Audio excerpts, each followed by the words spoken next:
आमच्या घरासमोर म्हणजे घरापाशीच एक ब्रह्मकमळ, 3 ब्रह्मकमळ उमललेले आहे. 1 2 तीन ब्रह्मकमळ छानपैकी घरासमोर उमलले आहे. त्याची पूजा आता करून ती फूल देवाला वाहणार आहे. त्याची पूजा केल्यानंतर ते फूल तोडले जाते आणि मग ते देवाला वाहिले जाते.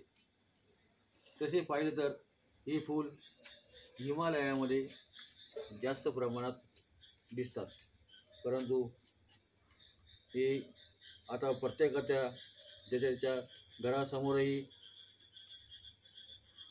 हे रोप लावले जातं आणि हे रोप हळूहळू फार मोठे होते आणि मग त्याला अशा कळ्या आल्यानंतर फुलं उमलतात. रात्रीच्या वेळेस ही फुलं उमलतात.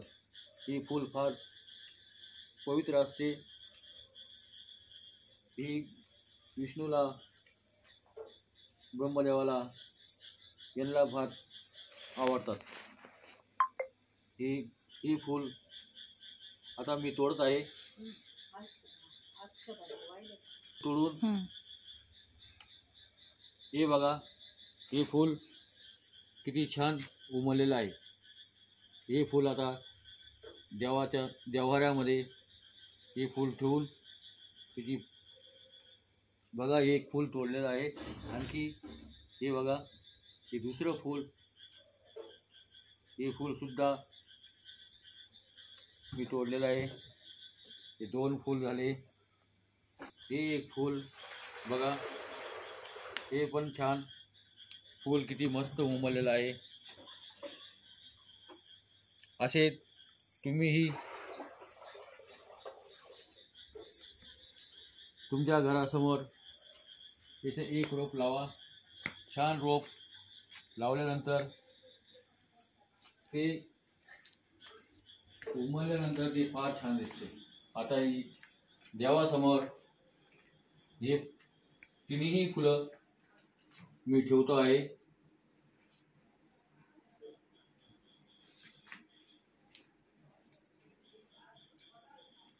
हे बघा, हे फुलं बघा किती छान दिसते.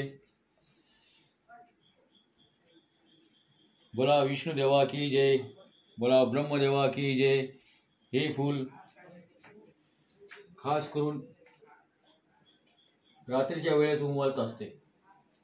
रात्री ही फुलं उमलताना फार छान दिसते. अगोदर कळीच्या स्वरूपात, नंतर ते फूल हळूहळू उमलते आणि 11 वाजेच्या आत, कधी 12 वाजता हे फूल पूर्ण उमलून जाते. बोला विष्णुदेवा की जय.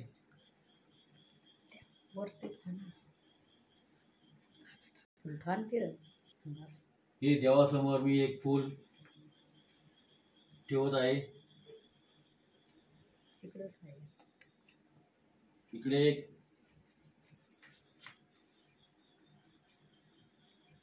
देवाची पूजा करून त्या ठिकाणी हे फूल ठेवत आहे.